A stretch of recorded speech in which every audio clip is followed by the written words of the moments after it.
This is Food for Thought with Deborah Walker. Today on Food for Thought, I have Tim Van Der Vliet, author of the book Spiritual Awakening, The Easy Way. After 13 years in the financial markets, his interest in spirituality gave him a new perspective on the lessons he learned as a trader. He's now a full-time writer for and he's one of the authors in Hay House. He has a fresh, no-nonsense, light-hearted approach on life. Welcome, Tim, to Food for Thought. Thank you very much, Deborah. I'm very, very, very happy to be here. It's absolutely our pleasure, to be honest. Now, you were in the financial markets for 30 years and decided about 3 years ago that you really didn't belong there anymore. What changed for that to happen after such a long period of time? Well, about 2 years before I left, I had my spiritual awakening. I call it my opening up phase. And I got interested in reading spiritual books and watching a lot of YouTube films, and I got opener and opener. And then at a certain moment, basically I felt my energy drop. This was within a month's time. So it really struck me that my intuition was telling me, all right, it's time for a change. And I decided with every cell of my body that I wanted to change. And then within a month, my energy dropped in such an extreme way that I was looking at a burnout, basically. But just before that, I resigned, I took off, and I became a full-time author. You know, it's quite a big jump from being a trader in the trading pit to being an author of spiritual books. But this is exactly what I did. So, yeah. Wow. Now, spiritual awakening in general now seems to be becoming more of a mainstream topic, thanks to people like yourself writing about it in a more down-to-earth fashion. And it's very easily accessible in the ways that many of you are writing. What's the driver behind you writing your book at this time? Well, my book is actually, the things I've put in my book are actually my own insights. So during this open-up phase, I had my own insights. And I wrote them down, and I can only say this is downloaded from above. You know, I never thought about it. I just write it down, and then afterwards I don't look at it, and later I see it and think, oh, that's actually quite okay.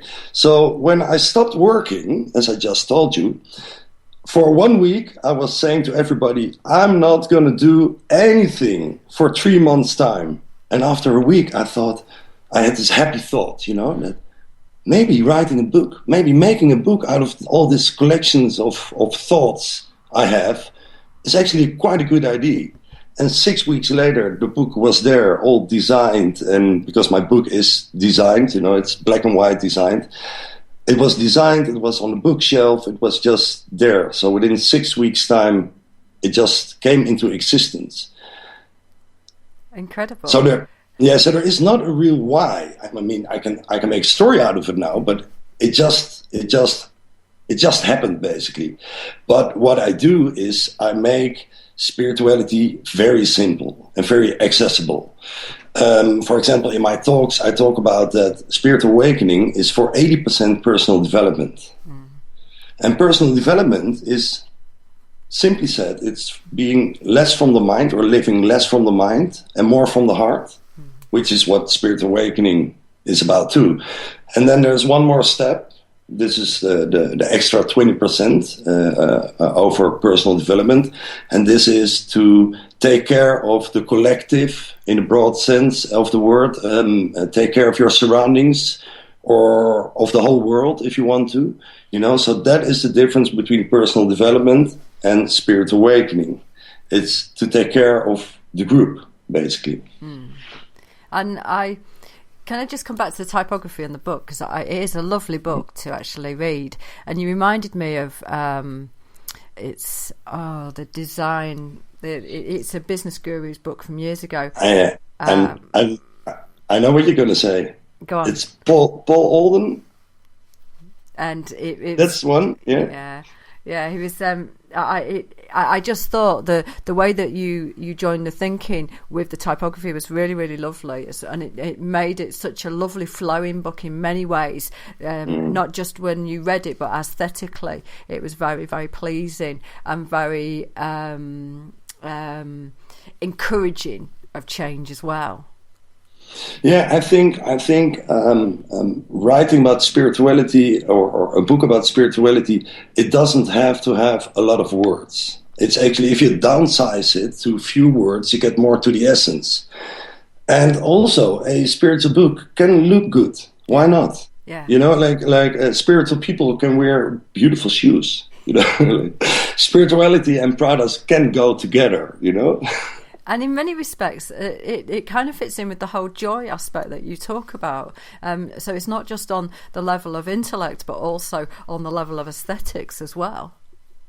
Yeah, well, that's basically just my life, because I've been living like that for a long time, and I seem to get out of really dark situations something joyful, you know. And I think this might be the essence of spirituality, is to have joy, and not just joy, but genuine joy, which is actually following your passion, you know. And to get to joy in life, we all I call this hitting rock bottom. Yeah, we all have our lows in life, and it can be that somebody dies, or relationships stop, or your work scenario becomes different, or whatever.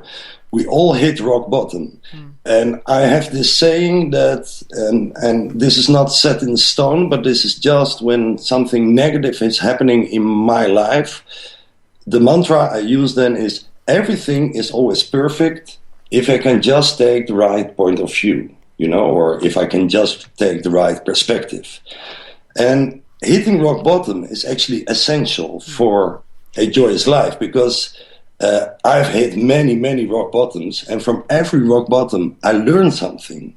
And after this rock bottom, I shine more because I've learned something new. And it is taking the learning from it, isn't it? And I absolutely agree that you have to have the lows to really appreciate the highs in life. Mm-hmm. Yeah, I agree. I compare it. I like to make things very simple, and I compare life to table tennis sometimes. Yeah, so, I noticed your picture. No, I'm playing table tennis with a friend of mine, and we like to have these rallies, you call it, you know, over the net, back and forth, click clack, click clack, click clack, click clack, in this rhythm, in this flow, basically. Now, the metaphor for life is that hitting in the net is pain. We don't like to hit in the net when we play table tennis. In life, we don't like to be in pain. But hitting the ball in the net is essential for feeling the kick of hitting the ball over the net. Yeah, so without the net, table tennis wouldn't be fun, or table tennis wouldn't even exist. Yeah, so this hitting in the net, this pain side of life, is essential for our joy side of life. Without the feeling of pain, we wouldn't be able to recognize the feeling of joy. So it's essential. And being in pain is not something negative. You know, it's something, positive. You can learn something very positive out of it. Okay, so pain is part of life, and this is easy said, but I know to the listeners who are in pain now, this might seem like, well, yeah, this is a bit too easy for me. So we all like, I prefer joy over pain. I'm sure you do too, and I think everybody does. So what is the trick to become joyful again when you are in pain? Or back to table tennis, if you're hitting the ball in the net, how do you get to hitting the ball over the net again? Well, it's for sure not thinking more or being strategic or all this stuff. You know, with table tennis, it's only about one thing. It's emptying your mind and get on with it again. So it's the same with life, you know. From pain to joy is finding some sort of silence. Yeah, and that can be meditating with crossed legs, but it can also be when you're dancing, for example, and listening to loud music and making noise. You know, it can also be a form of finding silence. But the essence, so the two lessons from table tennis is part one is that pain is part of joy. Without pain, we wouldn't be able to experience joy. And the second lesson is from pain to joy is finding some sort of silence and stand up again, get on with it. And that's that. It's almost no nonsense common sense in many respects. But I've always felt that spirituality has to be really complicated. From some of my past readings, I felt it was a huge path that you went on and took years to complete. And effectively, you're almost in a very common sense way. You sound a bit like my mother in some respects. It's almost well, I hope that's good.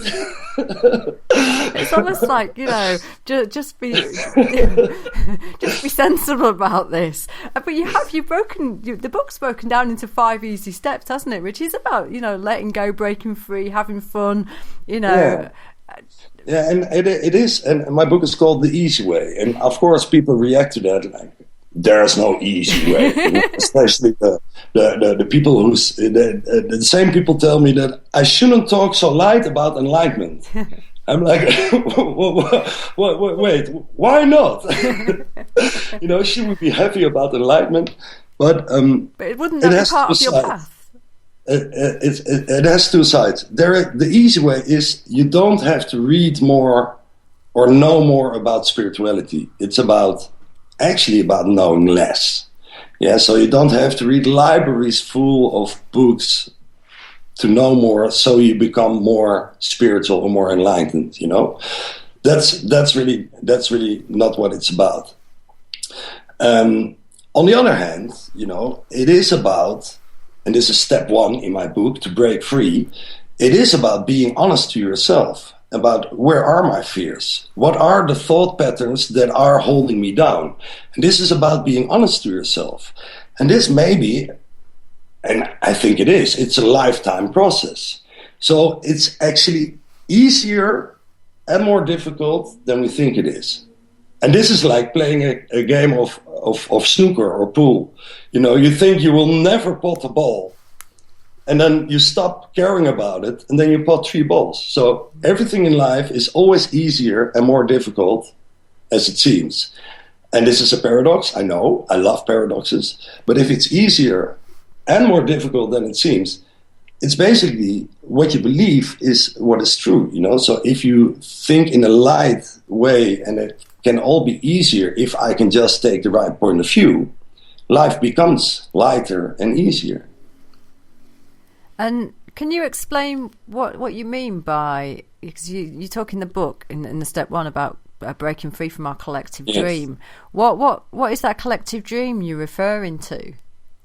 Well, the collective dream I'm referring to is about that we are raised in a certain condition. And this is about the thought, I just said, to break free is to break free from thought patterns that hold us down. We have learned, for example, that we should be perfect. And imperfect is not cool. We have learned that crying is not cool and laughing is cool. We have learned that we should be patient. We have learned, it's all about fear, basically. We have learned that it should always be better, and all these thought patterns don't really create happiness. And now everybody has their own belief system. And your belief system is basically all the thoughts you had in your past, and they form your belief system for now. Right? Yeah. And some thought patterns work for you or for me, and some don't. And to identify these thought patterns that don't work, if you identify them, you're able to change them. And this is a collective dream. We have learned that we should be patient. So impatience is not a good thing. But if you actually allow those, you could say your darker side, if you allow them, but you don't take them too serious, so you don't have to believe everything you think, you allow those negative thought patterns, but you don't take them so seriously. Sorry, I'm repeating myself, but sometimes you need to. This is the way to release those thought patterns and become lighter. And this is where we go to step 2, which is to let go. But maybe this step 1, this breaking free, I have only 5 steps. Yeah, so you got this. You got to start high. Then, if you have only 5 steps, to break free is probably the most difficult thing we're talking about. The other steps, which we'll get to in a minute, probably are pretty straightforward, although also interesting to talk about. But to break free from thought patterns or our collective dream, our collective illusionary dream, is the basics of everything. And this is about knowing yourself and being honest to yourself, which can be a difficult thing, of course. Yeah, and in many respects, you're talking about breaking away from society norms there, aren't you? Which is actually quite difficult at times.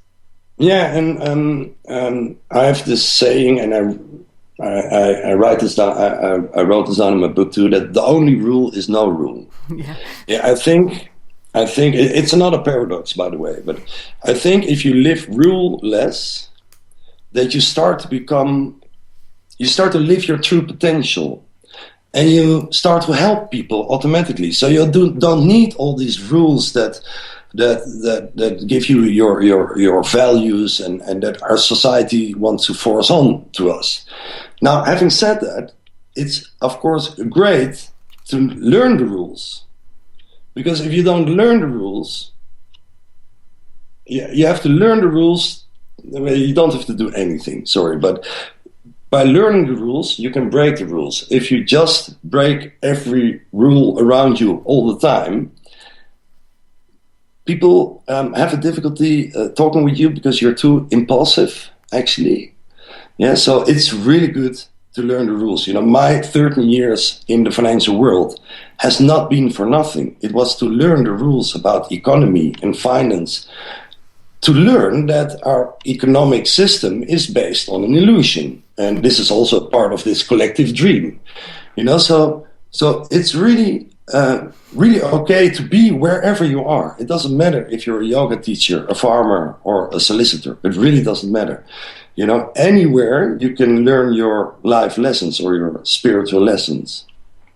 I almost see that as, you know, when I kickboxed for years and did taekwondo, my instructors are very clear that you spent a lot of time on the techniques over and over and over again, getting very simple techniques right, to actually then go off and do the fancy stuff in many respects, and then work outside of that, almost that discipline when you were in the ring fighting, so you could alter it at that point. But it took years before you actually of discipline and sticking to those rules to actually then actually see that what you can actually do with them outside of it.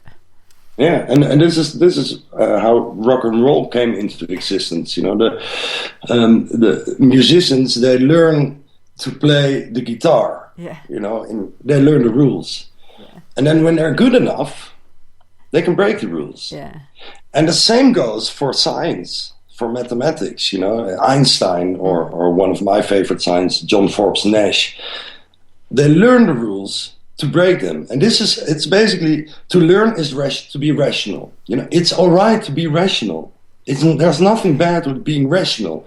It's just that if you have been rational and you start to be creative, you know, which is intuition or from the heart, or in business we call it gut feeling.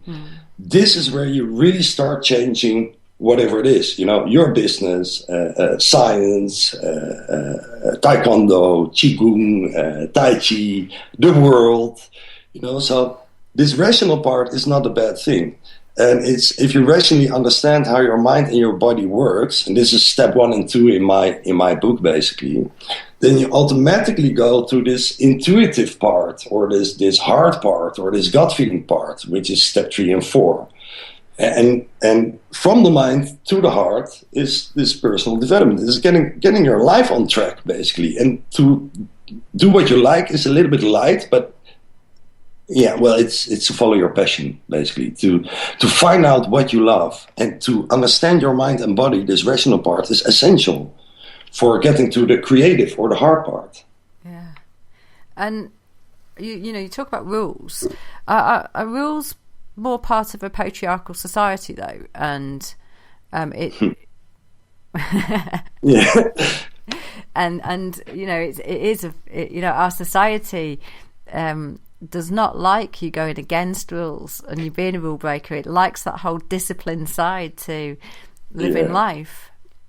Yeah, and it's funny that I live quite ruleless. I always have, actually, but it's getting worse and worse and worse. Oh yeah. and I have these rational friends, and 3 years ago when I quit my job, and half a year later they really started telling me, I'm worried about you, and I just laughed at them and said, like, why? You don't have to worry about me. Worry about yourself. You don't have to worry about me.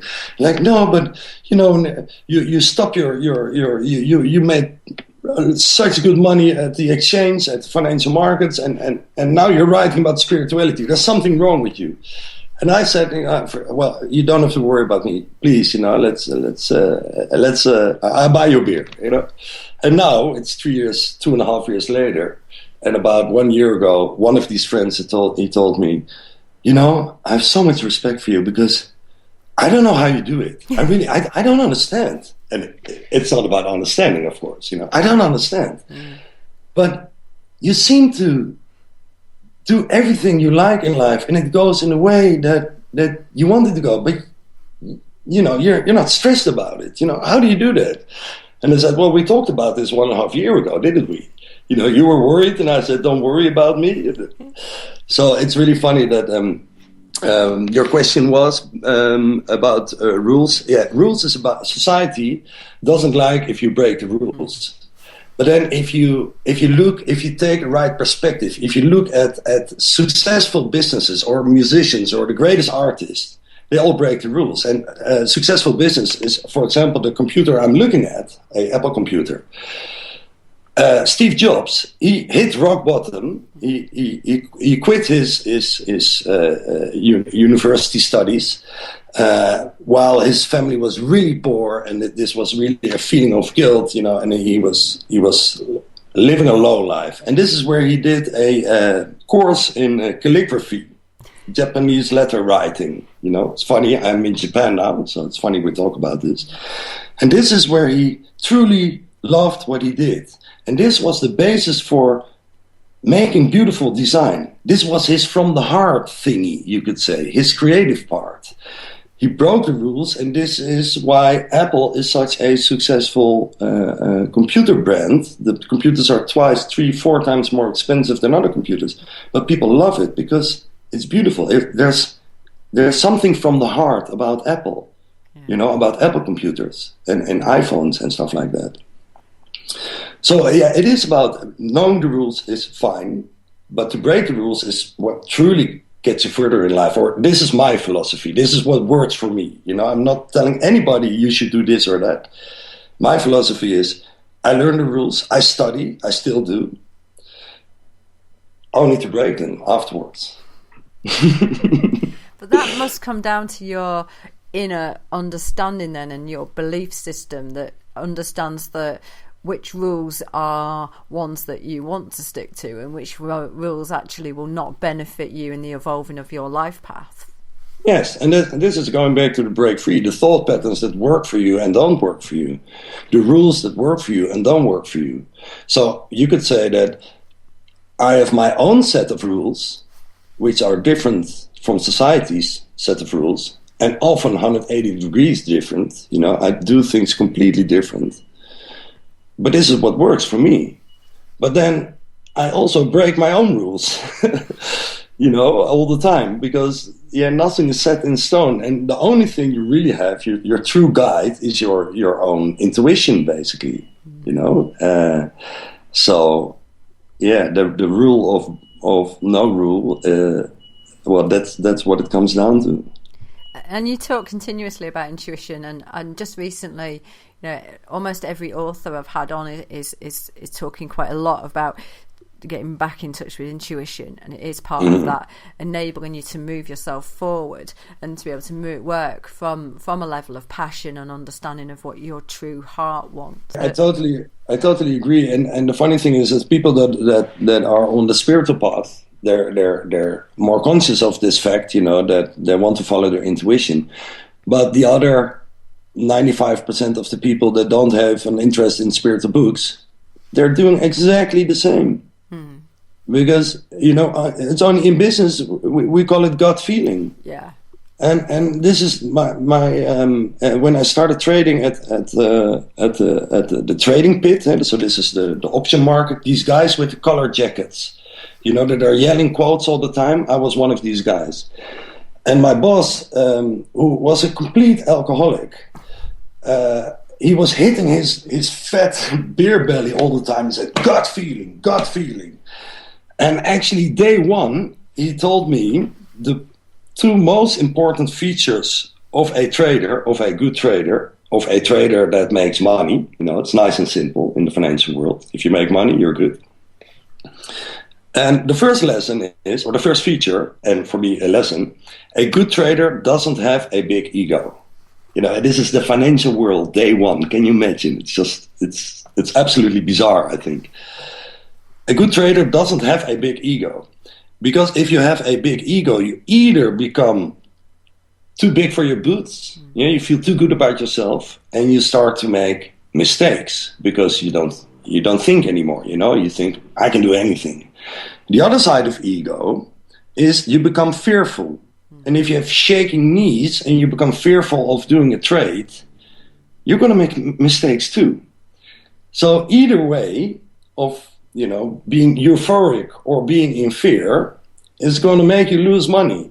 Yeah. So staying in between your fear and your euphoria is like standing in the middle, which has nothing to do with being mediocre, but standing in the middle is controlling your ego, basically. And then the second thing he told me, that a good trader is always in the moment. It doesn't matter if you just did your best or your worst trade. It's really not important. There's only the trade to come. Yeah, so a good trader doesn't have a big ego and is living in the now. That's just beautiful, I think, if you learn this in the financial world. Well, it's a really interesting point, because I remember talking to someone a few years ago about, they were a consultancy firm, because I used to work corporately, and they would have a lot of analysts work on mergers and things like this, and then when they made the decision, it often came down to gut feel. Yeah, definitely. And this is it's a process. Some people are really very in tune with their intuition, and they just they seem to have this effortless path. But it often has to do with a rational part, and that seems useless after you make this intuitive decision. But it is the way to becoming intuitive is actually also rationally understanding what you're doing. This rational part is not for nothing.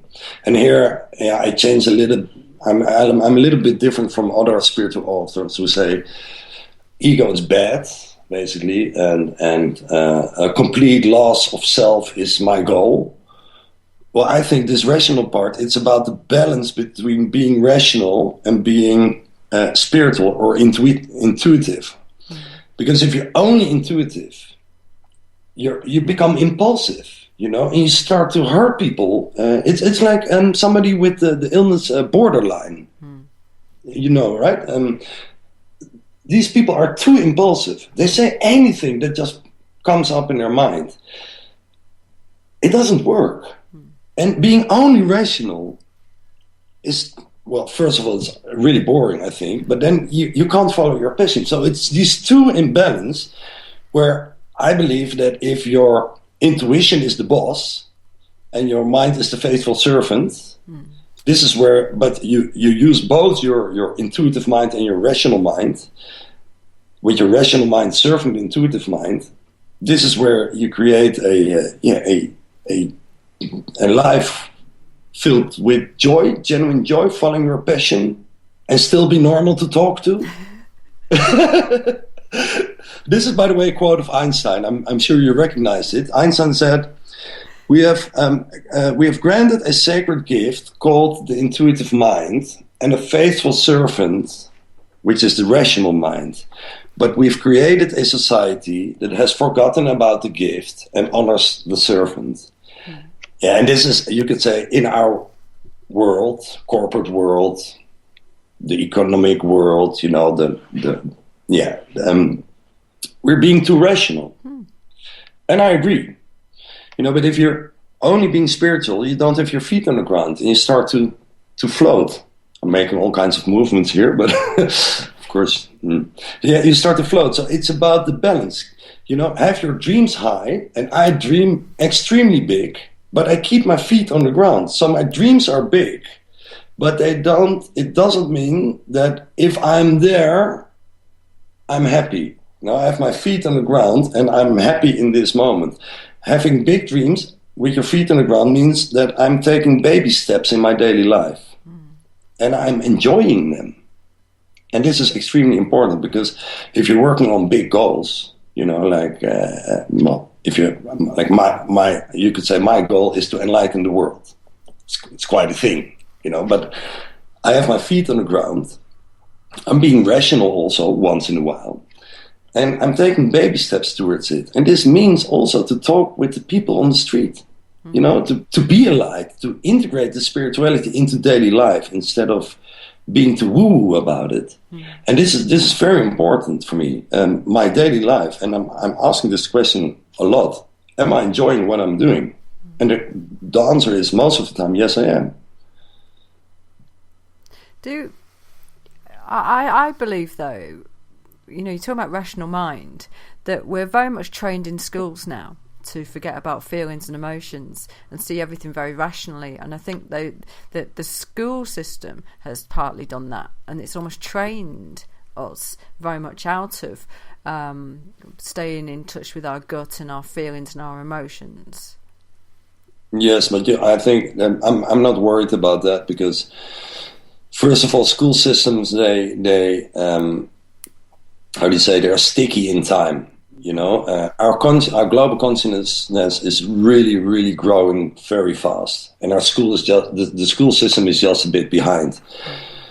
On the other hand, is I have an example: the newspapers. There's more and more people are not reading newspapers anymore, because basically 3% what happens in life is presented as if it's the 97%. Yeah. So what happens is that if less and less people, if more people wake up and less people start read the newspapers, what do newspapers do? They start to scream even harder than they're doing now. It will be more and more negative, just to keep those other people, they think this is the way. Which is, it seems like it's out of line, because newspapers are writing more of this negative stuff. But it's actually not. And the same goes for our school system, for our children's school system. I have 4 children myself, by the way. It seems out of line, but it's the system, the government, who is forcing the rules up to the teachers. And I know many teachers, and they say, well, I follow the rules, but I don't. So it's all right. Actually, if less and less focus is, more focus is on math and on learning language, and this is what life is about, it's all right, because this intuitive part will come out anyway, and this is what I have to say about the school system, that first of all, it will follow later. Second of all, you can't,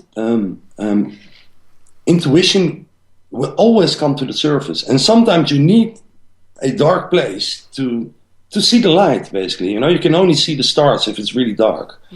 So sometimes we need these dark places, or hitting rock bottom, or whatever you want to call it, to actually make sure that intuition is coming to the surface.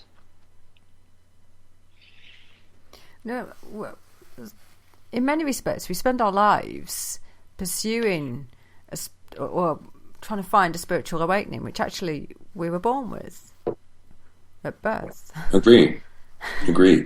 What do you think has happened to fundamentally change this?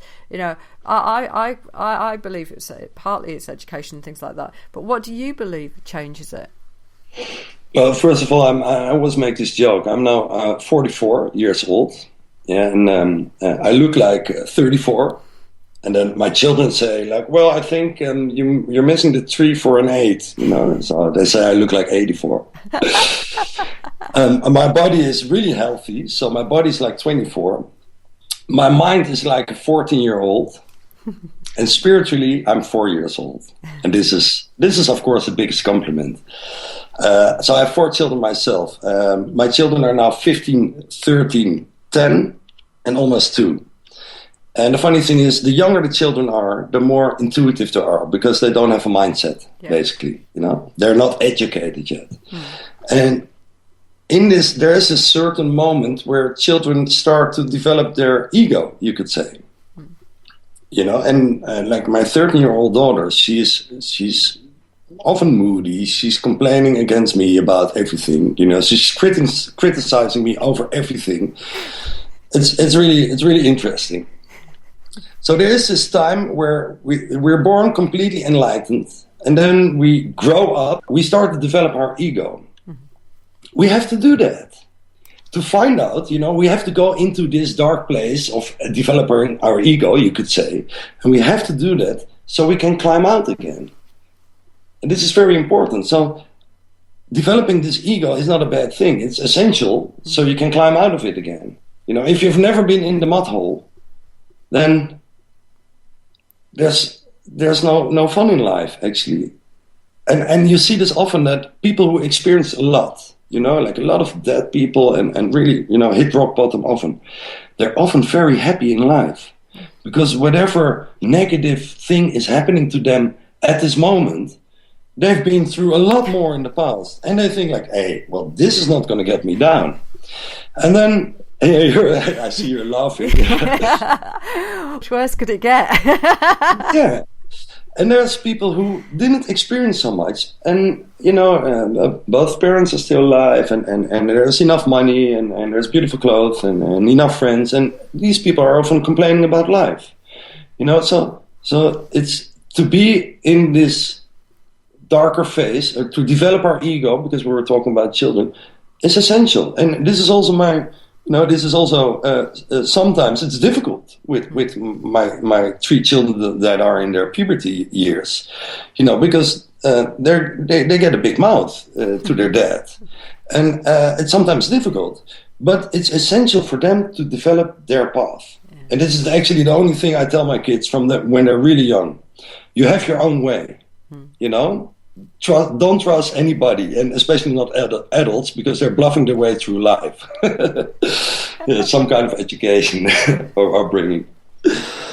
So well, to come back to what you said, I think it's we should develop our ego to crawl out of it again. And this is, if you don't have that experience of being in your ego years, you've been in the corporate world. I've been a trader in financial products. It's part of life, It doesn't. It's really not a bad thing.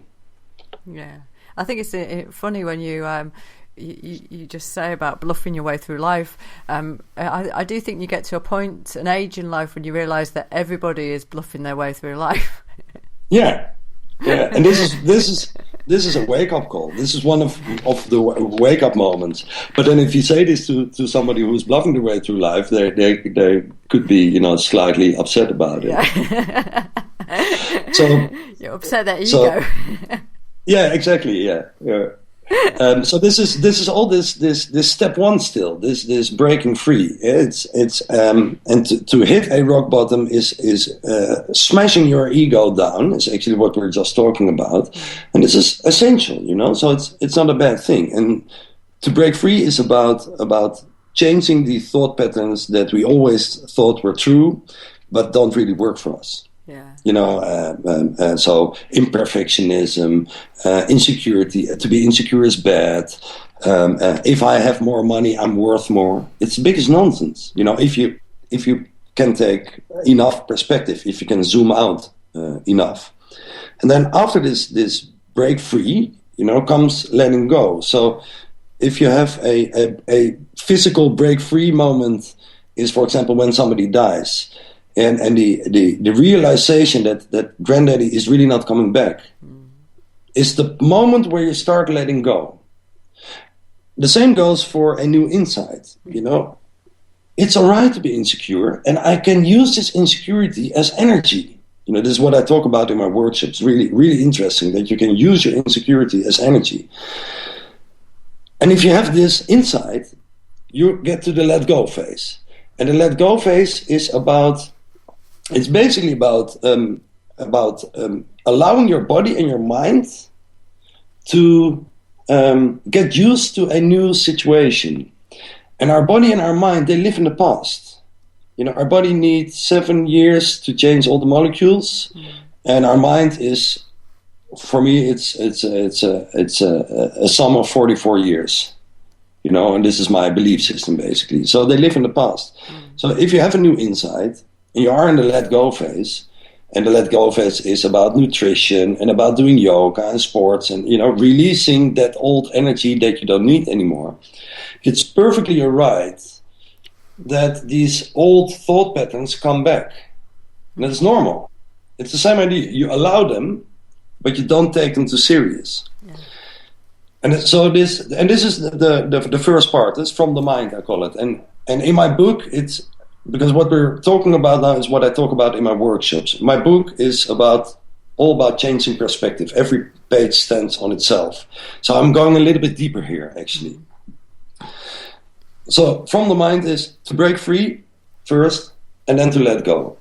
And if you break free from thought patterns that hold you down and you let go, you do your yoga exercise, you go to the psychiatrist, you talk to people, it's very wide, it's not all only spiritual, it's also going to a psychiatrist, for example.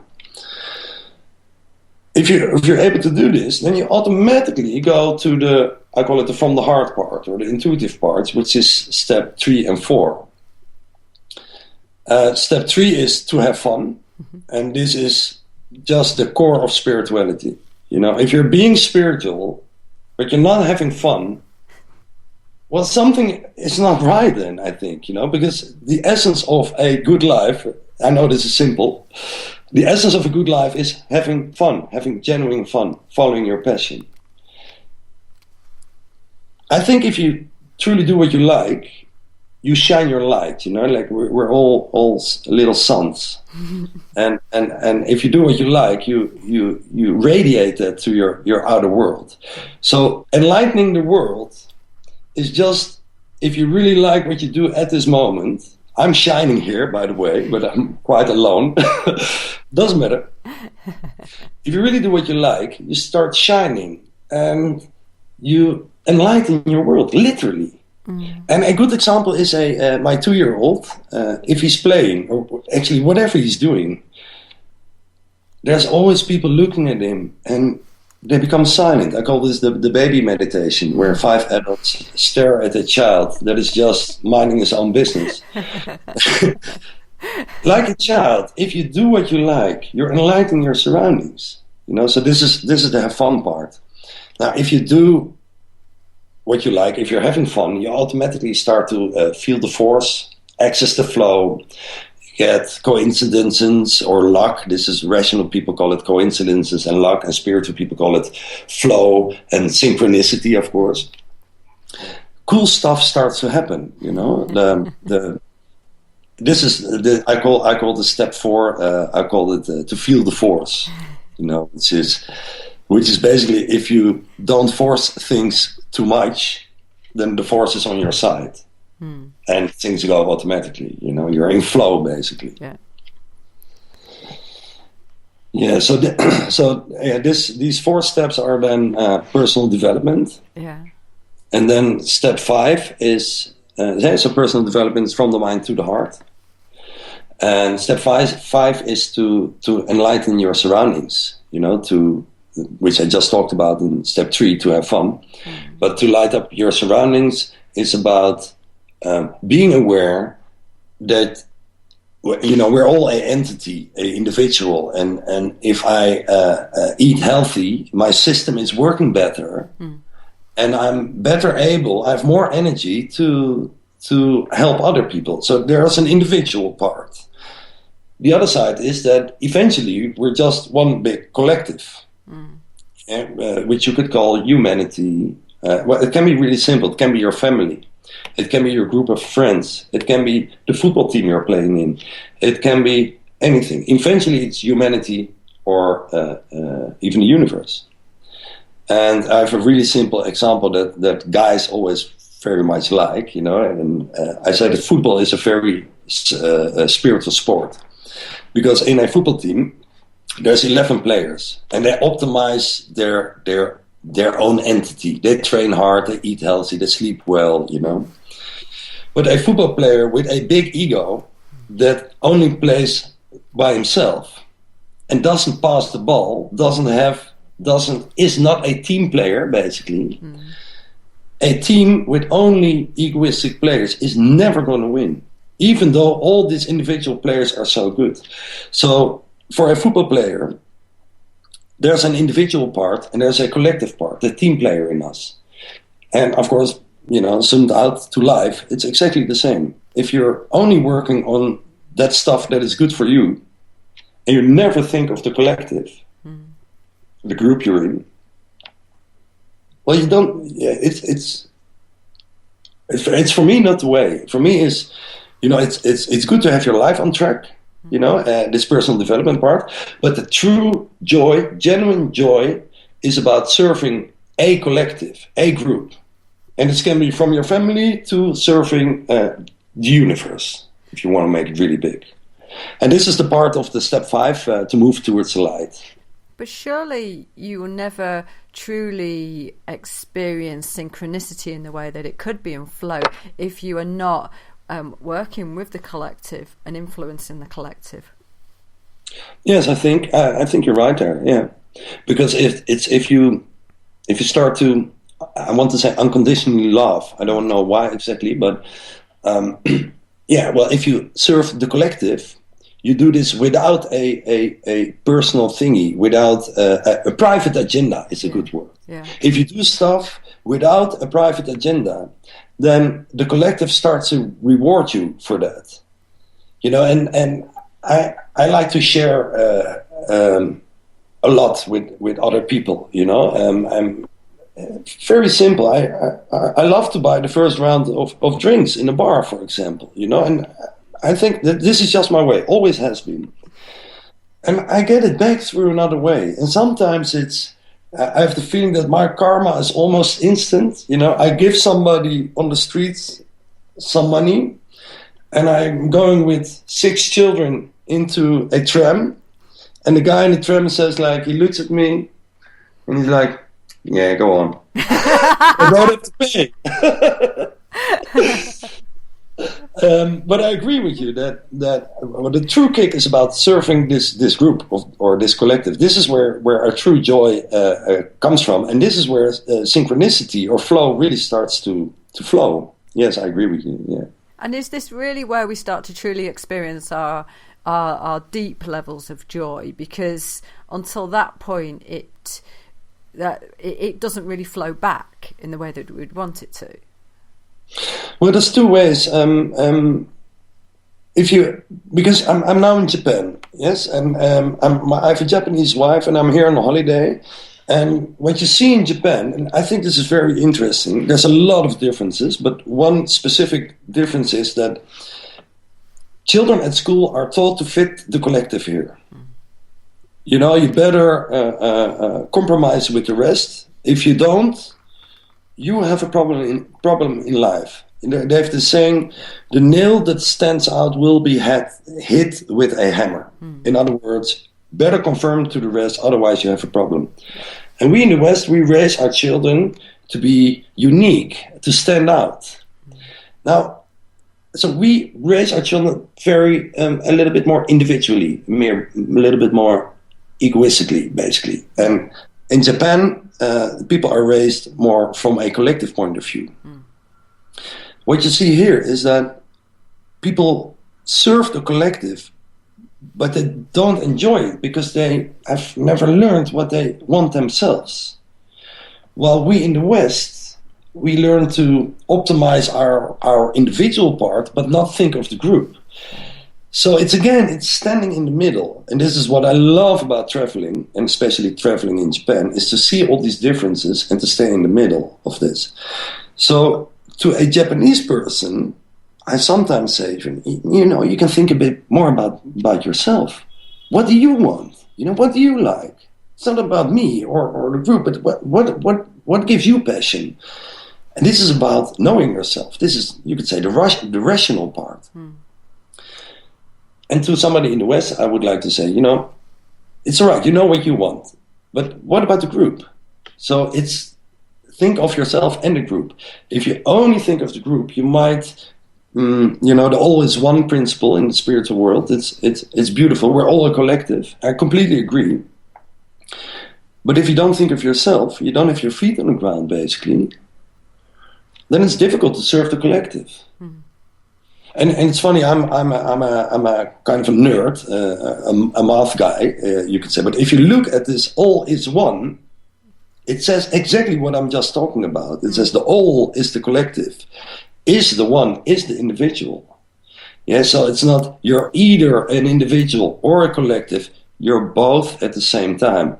Actually, the collective is the individual, and the individual is the collective. And this is my definition of this all is one formula. It's, yes, we are a collective, but yes, you're an individual too. Can you imagine if we all managed to do that? The actual collective energy and evolution, but also the light that would be emitted from us would be phenomenal, really.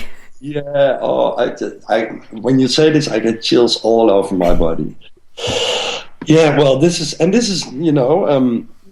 my goal of enlightening the world, and I'm enjoying this very much, because if we would all do this, there would probably still be fear, but first of all, a lot less fear, and to live an enlightened life is actually a lot easier than people think. If you know yourself and you know when you are in fear. Just don't make those big decisions.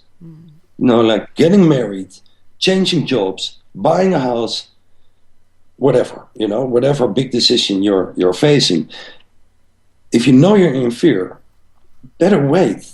Try to take distance. Find some form of silence. You can be meditating on a pillow, but you can also go running or walk in the park or whatever,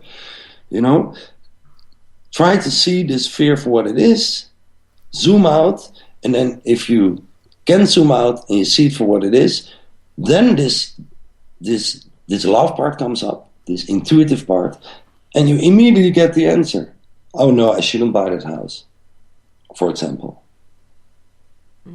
And on paper things can be beautiful, but I don't do that, I decide my stuff. I try to, but I actually really do, based on the feeling I feel in my body. If now I'm talking to you, I feel my heart burn and my forehead. So I know this is just a beautiful and great conversation.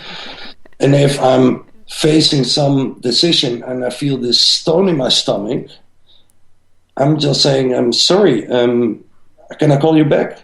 I'm in a meeting now, or let me call you back in 5 minutes. Or I'm just not making decisions if I feel this stone in my stomach, if I'm in fear, basically. Yeah, and this is enlightened living, is know when you're in fear and just don't make these big decisions. Then automatically your life will go towards a direction that is beautiful. Or this is what I believe. Well, I agree with you. I believe we're surrounded by fear, though, and it comes at us from the different media in different ways, and it is such a huge step to actually initially realize that you're even in. It's almost like everybody's sheep dipped in fear, and only when you start to step out of it do you actually realize the driving force of a lot of society. I feel, because I believe that a lot of people don't see it around them. No, yeah, they don't, but I mean, you've been there. You've been in the corporate world, right? And I've been in the financial world. And I totally agree. But on the other hand, our gut feeling, our intuition is so strong that I don't worry for these people, and if they're living too rationally, there will be a wall. Well, these walls just, everybody hits rock bottom, always, a few times in our lives. So But if you're living, I was living very rational, and within 6 months' time, I lost all my money. You know, this was a big wall, and I learned a lot from it. I learned that because it's really funny. I lost in 6 months' time all my money, and it was 6 months of fear. I didn't sleep. I was drinking every day. You know, it was terrible. Fear, fear, fear. I was identifying with my fear completely. And the day after I lost everything, I was relieved. And I found out the hard way, you know, that to fear something is a lot worse than this bad stuff that you might think is happening. Actually happens. You know, and I learned that if you think there's nothing left, there's always something to be grateful for. And I had a wife and three children back then. And I was just so happy with how healthy and beautiful they are. And, you know, so it's all right. And these people that are living in fear, it's all right. It's not a bad thing, you know. It doesn't work also. And this is what I found out a few years ago, to persuade them. You know, the only thing I can do is live my life. And if somebody asks me something, I will go give them an honest answer. But I'm not going to tell somebody, like, you should do this, you should do that. You know, I just follow my own path and show them a way that is also possible. Is that spiritual enlightenment or awakening, or is that just a perception changing of life? Yeah, and to talk about it is one thing, or to write about it. But it doesn't mean anything if you can't integrate it into your real life, into your daily path.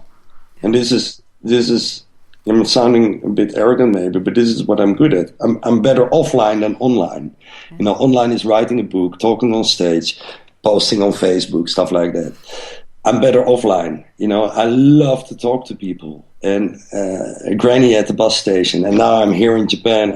I'm doing it in Japanese. And it's, you know, it's not perfect, but it's good enough. And this is what I really, really love in life. You know, this is maybe my biggest passion is life itself, and it crystals out into life for my kids and life for my wife and for my friends and the love for life, you know, and I mean the love for everybody, and the love for you now, and you know, so yeah, my passion is life. Yeah, I think that's nice. Yeah. Now, just one final question, really. Yeah. It's more of an observation. I completely agree with you that you can learn a lot from your dog, I have to say. I think some of my biggest lessons have come from how chilled out my dog actually is, and how she manages to run our whole life from her bed without very much effort at all. Yeah, so I shall explain a little bit that on the cover of my book, yeah, so it's Spirit Awakening the Easy Way, there's this white English bulldog. And as you can imagine, I say in my book that gurus don't exist. The only guru for you is you, and for me is me. But then later in the book, you find out that I do have a guru, which is the neighbor's dog, Sammy. And a dog is very spiritual because they don't worry about the future. They don't think about the past. They're enthusiastic for nothing. You know, they run after bikes. So for my spiritual lesson, I go to Sammy, the dog of the girl next door. And the funny thing is that in 2 days' time on healyourlife.com, so that's the Hay House, the American website of Hay House, I will post 5 spiritual lessons you can learn from your dog. So the 24th of April. So if you want to know more about what you can learn from your dog, which of course is not only about dogs, it's about anything in life. It's your children, it's your cat, but I specified it to the neighbor's dog. You can see this article on healyourlife.com, the 24th. Yeah. Today on Food for Thought, I've had Tim. I'm going to say this again. Today on Food for Thought, I've had Tim Van Der Vliet. My Dutch is absolutely appalling, as everybody's probably worked out, talking to me about his book, Spiritual Awakening. Tim, you've been an absolute pleasure to talk to, I have to say. How do people find you on the internet, contact you to work with you and go on your workshops? Well, let me spell my name first, because it's Tim Van Der Vliet. But, you know, I'm more than my name, so it's okay. It's www and then TimVanderVliet.com. And that's my website, and I will be. I'm doing a lot of speaking engagements in England. So, for example, can I say this? Yeah. Yep. For example, 24th of May at Mind, Body, Spirit, I'm doing a workshop, and I will be giving a talk the 2nd of June at Isborne, and a 6-hour workshop the 29th of June. I will talk at Conscious Living events the 27th of August in Bournemouth. The 28th, I do a talk and a book signing at Watkins bookstore in London. And I will be at the Wellbeing Now seminar in Southend the 18th of October. And there's a lot more coming because everybody I speak to, everybody I'm in contact with, they invite me to speak. So, and I love to do that. And I think it's scary too, but I still love it, you know. Everybody loves you, that's why. You're so easy to talk to. No, you should talk to my wife. That's a joke. Let's not get the domestics involved. Anyway, thank you so much. Yeah, thank you very much. I really, really enjoyed this very much. Thanks a lot.